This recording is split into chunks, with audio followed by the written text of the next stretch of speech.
this example, we have an asteroid that is being orbited by another little rock that we're going to call a moon. And it's going to be in a circular orbit around the asteroid.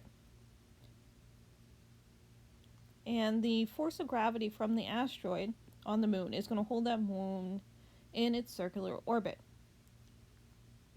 And our goal here is to find the orbital velocity of the moon as it's in a circular orbit around the asteroid. In order to accomplish this, we're going to start by summing forces in the radial direction. And the only force acting on the moon is the force due to gravity from the asteroid on that moon. So we have the force due to gravity.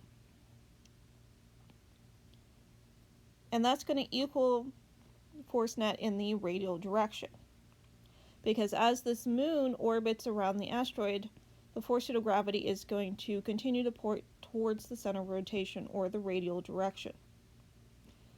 And remember, force net in the radial direction equals mass times acceleration in the radial direction. So that means that the force of gravity is going to equal mass times acceleration in the radial direction, but I've subbed in here velocity squared over r, which is what equals radial acceleration. I plugged in here the force.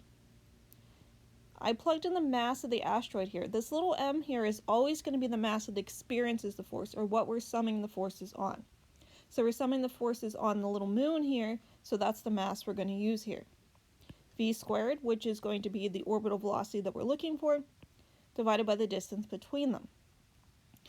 And when you solve, you end up with 150 meters per second.